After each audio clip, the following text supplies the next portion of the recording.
लंबा प्रोमो था, उसके बावजूद लोगों ने इतना वेल रिसीव किया, इतना पसंद किया और सब बोल रहे हैं कि यार ये कमाल का लग रहा है। मतलब एक ट्रेलर प्रोमो का जो काम है वो कर रहा है कि आपके अंदर उत्सुकता पैदा कर रहा है, रोमांच पैदा कर रहा है। जब मैं कहानी सुना था ना, कबीर सर जिस दिन मुझे नरेट की, तो मैं बैठ के कहानी 83 सुनते वक्त मैं उनकी आंखों से देख रहा था फिल्म को, और मेरे लिए बड़ा इमोशनल राइड था, पहली नरेशन।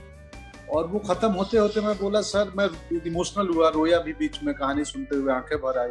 बोला सर डेट बता दो कब है शूटिंग इसकी।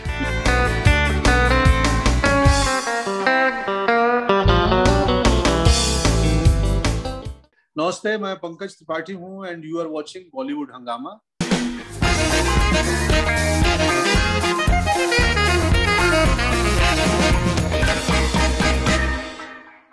पंकज भाई, बहुत बहुत स्वागत आपका बॉलीवुड हंगामा पे। शुक्रिया फरीदुन। पंकज भाई, जिस तरीके का रिस्पांस 83 के प्रोमो को मिला है, आप बहुत कामयाब फिल्मों का और शोज का आप पार्ट रहे हैं, तो आप उसमें कहाँ आकलन आप करते हैं जिस तरीके का रिस्पांस इस प्रोमो को मिला है? मैं अभी का एक आई थिंक रिएक्शन देख रहा था ट्रेलर के बाद, जिसमें आजादी मिले 36 साल हुए आजादी जीते, लेकिन इज्जत जितना अभी बाकी है।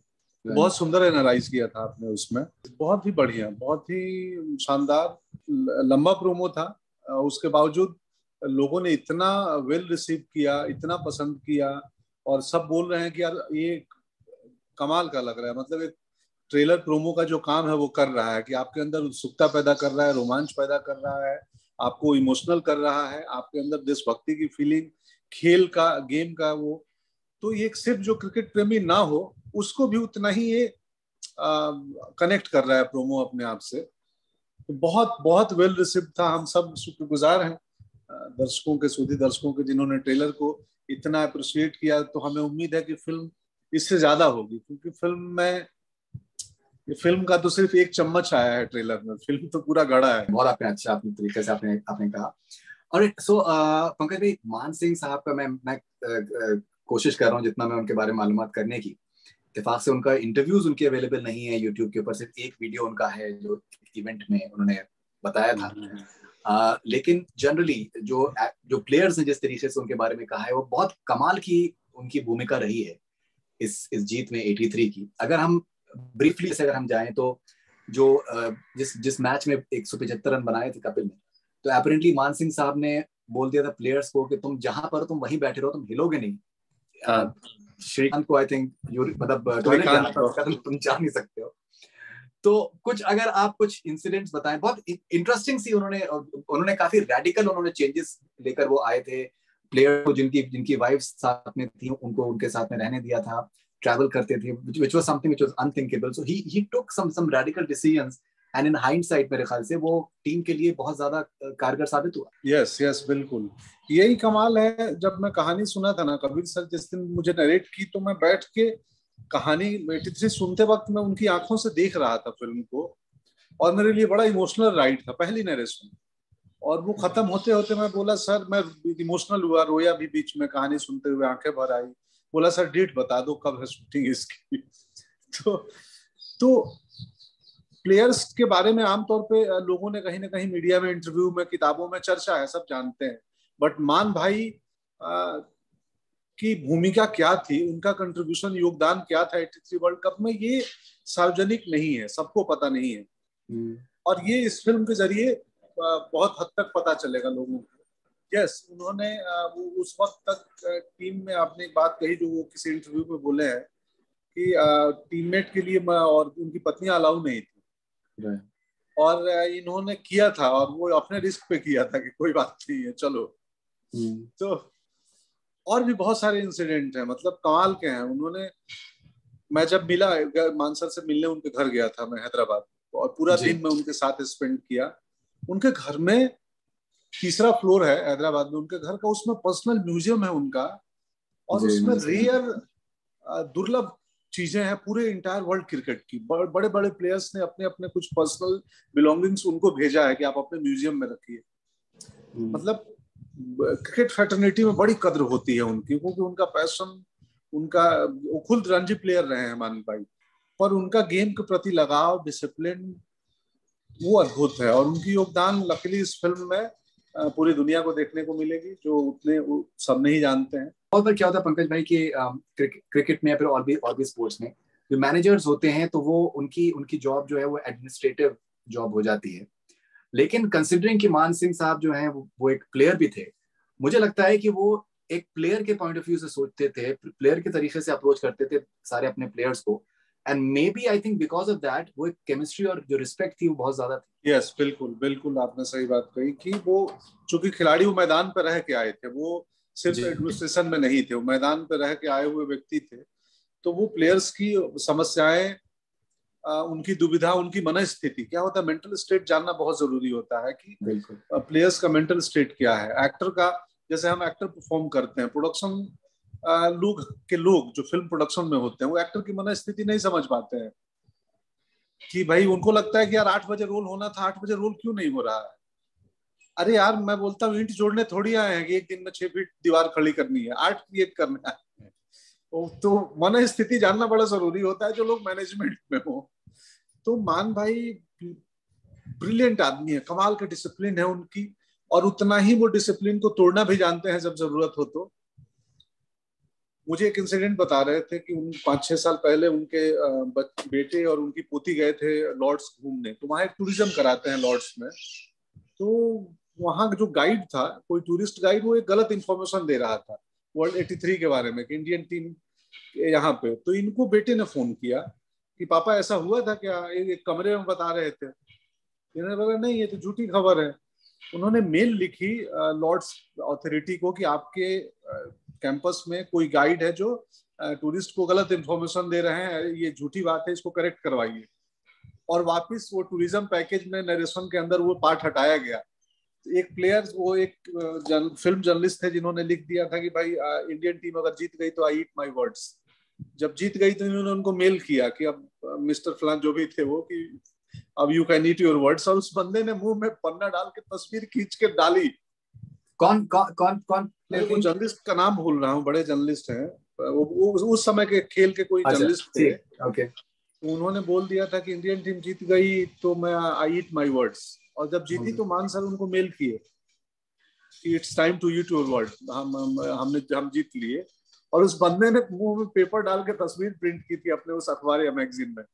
पंकज भाई, ये फिल्म जो है बहुत हद तक एक जो इंडिया एज अ होल, जो जैसे आपका जो वो है कि हमें आजादी मिल चुकी है लेकिन इज्जत मिलना बाकी है, वो जो एक पूरा एक जो एक सबटेक्स्ट है पिक्चर का, आई थिंक वो बड़ा स्ट्रॉन्ग है। और वो जो आपका एक डायलॉग है जब आप कह रहे हैं कि दैट इंडियन टीम को लेने के लिए कोई आया नहीं है, यू नो, वो शो करता है कि दैट आप लोगों ने भी कहीं ना कहीं एक पर्सनली उसको लिया, that we are being taken lightly, जो भी है। वो एलिमेंट कितना आपके लिए जरूरी था और वो शिद्दत लाने में, पूरा एक मूड लाने में कितना कितना हेल्प हुई इसमें? ये फिल्म में ना हम लोग जब स्क्रिप्टिंग पे, और हमें मालूम था कि हिस्ट्री को हम रिक्रिएट करने जा रहे हैं। जैसे इंडियन टीम गई थी वैसे ही हम लोग यहाँ से बैग एंड बैगेज लंदन गए थे, पूरी टीम 250-300 लोगों की। तो वी नो दैट कि हम एक हिस्ट्री को रिक्रिएट करने जा रहे हैं। और जब रिक्रिएट करने लगे तो इंटायर टीम, सारे एक्टर्स, कबीर सर, समहाउ हम वो हिस्ट्री को रिक्रिएट करने के साथ साथ रिलीव भी करने लगे थे। हम जीने लगे थे। हमें लगता था इसी ड्रेसिंग रूम में तो वो लोग कपड़े बदले थे, यहाँ बालकनी में लॉर्ड्स में खड़े थे, मान भाई इधर खड़े थे, तस्वीर का रेफरेंस है। तो वो परफॉर्म करते हुए वो जो लाइन है 36 साल पहले आजादी मिले, उसके पहले एक बहुत ही वो एक सीन है जिसकी वजह से वो ऐसा बोलते हैं, पर्पस है। और जब मैं वो सीन परफॉर्म कर रहा था, वो रणवीर को लाइनें बोल रहा था, तो मैं थोड़ा ही सही, मान सिंह जिस पेन से गुजरे होंगे मैं गुजरा था। और मैंने वो ह्यूमिलिएशन या वो त्रासदी, वेदना महसूस किया। तो ड्यूरिंग द फिल्मिंग हम इंटायर कास्ट हर मैच में या हर सीन में हम लोग जी भी रहे थे। हमें लग रहा था कि यार कैसे वो लोग इस मुश्किल हालात में निकले होंगे, यहाँ कैसे उन लोगों ने किया होगा। तो हमें परफॉर्म करते हुए हर किरदार को उसका पेन ज्यादा महसूस हुआ, या उसकी हैप्पीनेस, या उसका खेल के प्रति पैशन, सब हमने महसूस किया। आपने बहुत बड़ी कमाल की बात कही पंकज भाई कि दैट आपने कुछ ह्यूमिलिएशन आपने पर्सनल आपने फेस किया था, और फिर आपने during that particular scene you were able to relive that in a way as well. एक एक्टर के लिए जो कि एक ट्रेन्ड एक्टर हैं, कमाल के एक्टर हैं, आपके लिए जो जो जो जीवन की जो रोजमर्रा की जो जो जो सारी एक्सपीरियंसेस होते हैं, और कभी पेन है, हैप्पीनेस है, कभी कभी मतलब कभी जिल्लतें मिलती हैं इंसान को, कभी कभी कामयाबी मिलती है और इज्जत मिलती है, वो सारे जो सेंटिमेंट्स होते हैं उसको कैसे एक एक्टर यूटिलाइज करता है जब अगर कोई उसको सीन बताया जाए और उसको स्ट्राइक करे कि यार ये मैं यहाँ पर वो अगर इमेजिन करूंगा तो शायद वो मैं एक और बेहतर तरीके से रियलिस्टिकली उसको सामने लेके आ सकता। जी बिल्कुल, हमें अक्सर टीचर्स हमारे बोला करते थे कि एक्टर हो तो सुनो, तानसेन मत बनो, कानसेन बनो, सुनो। तो जो भी कोई सामने कह रहा है उसको सुनो, जो एक्सपीरियंस हो रहा है, जो देख रहे हो, अपने सारे सेंसेज को डेवलप करने को बोलते थे कि एक्टर के लिए बहुत जरूरी है उसके सेंसेज डेवलप हो, तभी वो सेंसिटिव एक्टर होगा। सेंसेज डेवलप मतलब यही कि मैं जो देख रहा हूँ उसको सच में देख रहा हूँ, मैं जो सुन रहा हूँ उसको सुन रहा हूँ और महसूस कर रहा हूँ। तो स्वाद है, टच है, वो सारे जो 5 सेंसेज हैं हमारे, तो हम जिंदगी में बतौर एक्टर, चूंकि हमारा काम रिक्रिएट करना है किसी भी इमोशंस को, लेकिन जिंदगी में क्रिएट तो हमारे साथ भी होता है। हम भी किसी के बेटे हैं, किसी के पति हैं, किसी के दोस्त हैं, या किसी से झगड़ा है, तो हम जिंदगी के सारे अनुभवों को ना एक एक्टर जो है ना वो जीता भी है और जीने के संग संग अपने सेविंग अकाउंट में डालते जाता है कि दोस्त इकट्ठा करो, मेरे काम आएंगे किसी दिन। और एक्टिंग में एक वर्ड है मेमोरी रिकॉल बोल के, कि अपनी गोडाउन से कुछ मेमोरी रिकॉल लाओ कि तुम जिंदगी में ऐसे सिमिलर सिचुएशन में पड़े थे तो क्या हुआ था। तो बहुत लोग अपनी जिंदगी के सिर्फ खास, स्पेशल और बड़े मौकों को याद रखते हैं, शादी को, प्रेम होने को, दिल टूटने को। हम एक्टर्स अपनी जिंदगी में छोटे छोटे मोमेंट को भी याद रखते हैं, क्योंकि वो हमारी ट्रेनिंग वैसी हो जाती है कि आप एक्सपीरियंस को इकट्ठा करो, स्पंज बनो, सोक करो। एक पौधे की तरह हम धूप को भी ऑब्जर्व कर रहे हैं और उसको यूटिलाइज कर रहे हैं फोटोसिंथेसिस के लिए, वैसे हम जिंदगी को जीते भी हैं, सेम टाइम उसको एफडी में डालते भी हैं। और वो जो एफडी कम होने लगता है तो इसीलिए एक्टर बोलते हैं कि यार मुझे ब्रेक लेना है, या मुझे वापस कहीं माउंटेन पे जाना है, कहीं कैसी जगह जानी है, क्योंकि हम रिचार्ज हो पाए, हम वो रिफिल कर लें। तो कुछ नहीं है, हम जिंदगी एक्सपीरियंस का एक भंडार है, जब कम होता है तो हम चाहते हैं कि और इकट्ठा हो जाए। क्या बात है, क्या बात है। आपने आपने ये भी अभी कहा है कि आप करीबन नेक्स्ट 6 महीने आप कंप्लीटली आपका शेड्यूल पैक्ड है आपका, और कोविड से पहले के भी कमिटमेंट्स हैं जो कि पूरे करने हैं। एंड जब भी मेरी आपसे बात हुई है तो you been extremely tied up, everyone wants to have a pie of you. हर किसी को पंकज त्रिपाठी को अपने फिल्मों में या शोज में चाहिए। एंड बहुत बार आप, जाहिर सी बात है, एक संभावना की वजह से आप मना भी नहीं कर पाते। लेकिन आपने अभी जैसे कहा कि एक्टर को रिचार्ज करना बहुत इंपॉर्टेंट होता है, और आपने ये भी कहा है कि ये 6 महीने के बाद में आप कुछ ब्रेक लेंगे and you want to just recharge yourself in a way as well. कितना जरूरी है एक्टर के लिए अपने को रीइन्वेंट कर पाना? बहुत जरूरी है, बहुत जरूरी है। और 83 में एक मौका था, जैसे मैंने कहानी सुनी तो मुझे लगा कि यार ये एक मौका है जहां पे मैं अपने आप को थोड़ा सा, ये कैरेक्टर अलाउ करता है, मान सिंह का किरदार, कि मैं अपने आप को थोड़ा रीडिस्कवर कर सकता हूँ, री इन्वेंट कर सकता हूँ। और आप जब फिल्म देखेंगे तो वो एहसास होगा कि इसमें, अब स्वयं के मुंह से कहना ठीक नहीं है, आप फिल्म देखेंगे तो ये रियलाइज होगा कि मैंने कुछ तो अटेम्प्ट किया है, मैंने एक्सपीरियंस किया है। होपफुली ऑडियंस भी उस चीज को, मैं थोड़ा री इन्वेंट किया हूँ अपने आप को इस फिल्म के दरमियान, और मुझे लगता है कि वो समहाउ ऑडियंस तक वो बात पहुंचेगी, दिखाई देगा। बहुत जरूरी है, बहुत जरूरी है स्वयं को एक्सप्लोर करते रहना, रीडिस्कवर, री इन्वेंट करते रहना। ये तो मोनोटोनस हो जाएगी जिंदगी और काम भी। बिल्कुल बिल्कुल, डेफिनेटली। एंड आपने एक इंटरव्यू में आपने जिक्र किया था कि जैसे अगर आपको पता चल जाता है कि फिल्म जो है सही डायरेक्शन में नहीं जा रही है तो आप क्या करते हैं। तो आपने कहा था कि हम ऐसा फिर प्लान करते हैं कि आज रात में खाना कहाँ से मंगवाएंगे, कल का खाना कहाँ से आएगा, ऐसे करके हम फिल्म निकाल देते हैं। लेकिन आई एम श्योर कि आपके जिस तरीके का आपका तजुर्बा रहा है, ऐसी फिल्में या शोज भी होते होंगे कि जब इस चीज का एहसास हो जाता होगा कि यार दिस इज समथिंग जो कि आज से 20 साल के बाद भी लोग इसके बारे में बात करेंगे, और जब मेरी फिल्मोग्राफी लिखी जाएगी, मेरे बारे में जब चर्चा होगी, तो इस तरीके के किरदार है, इस तरीके की फिल्म जो है जिसका मैं हिस्सा रहा था, उसकी चर्चा जो है वो बहुत ही ग्लोइंग टर्म्स में रहेगी। क्या जब आप 83 शूट कर रहे थे तो आपको क्या इस चीज का एहसास हुआ कि ये this is one such film? हाँ हाँ, हमें उस पढ़ते हुए एहसास हुआ कि जैसे 83 का वर्ल्ड कप एक इतिहास है, आज भी हम याद करते हैं, वैसे ही मुझे उम्मीद है कि इंडियन सिनेमा में हमारी फिल्म 83 भी एक हिस्ट्री बनेगी, क्योंकि जितना बहुत सोलफुल फिल्म है, बहुत पैशन से बनाई हुई फिल्म है। इंटायर टीम का, सारे बच्चे, मतलब लड़के बच्चे में बोलने लगा था उन सारे एक्टर्स को, क्योंकि मान भाई वैसे ही बोलते थे, ए कैप्स, ए चिका इधर आ। तो, तो मैं तो मुझे ये इस बात की अनुभूति है, लगता है कि ये फिल्म भी 83 वर्ल्ड कप की तरह इंडियन सिनेमा में एक हिस्ट्री बनेगी। बहुत पैशन और बहुत सोलफुल फिल्म है, सोल से बनाई हुई फिल्म है, और इंटायर टीम का एक स्पिरिट था, एक गेम। मैं अक्सर बोलता हूँ कि गेम, बातचीत और जिंदगी अनप्रिडिक्टेबल होना चाहिए, तभी मजा आता है। कि गेम में चौथे बॉल पे क्या होगा, तीसरे बॉल तक आपको पता नहीं होता, जब तक बॉलर के हाथ से बॉल निकला नहीं तब तक मालूम नहीं होता है कि क्या होना है। तो अनप्रिडिक्टेबिलिटी गेम में बहुत होता है, अगर जिंदगी और बातचीत में भी हो तो बड़ा मजा आता है। तो यही है, तो ये फिल्म होगी, क्योंकि वो बहुत पैशन और गेम वाले स्पिरिट के साथ इस फिल्म को हम सबने बनाई है। कबीर सर, असीम सर हमारे डीओपी, इंटायर एक्टर्स, 12-13, हम 14 प्लेयर थे और एक मान भाई, 15 लोग ही गए थे। एंड पंकज भाई, रिसेंटली अभी आपके मिर्जापुर में आपके साथ में एक साथी कलाकार थे, ललित, उनका देहांत हो गया।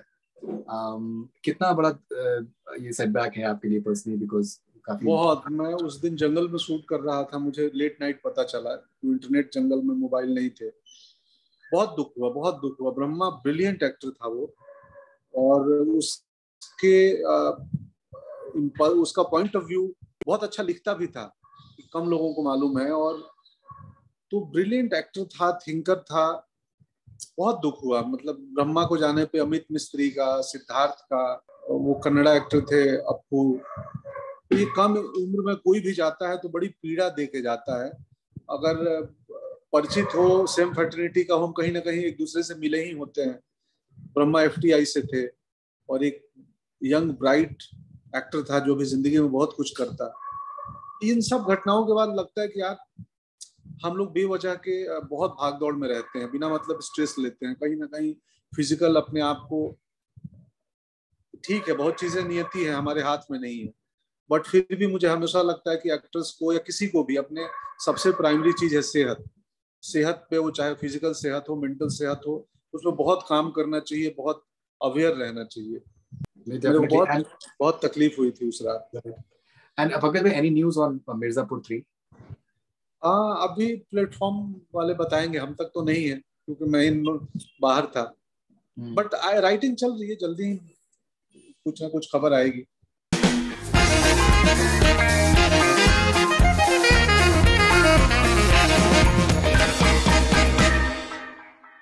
नमस्ते, मैं पंकज त्रिपाठी हूँ and you are watching Bollywood हंगामा।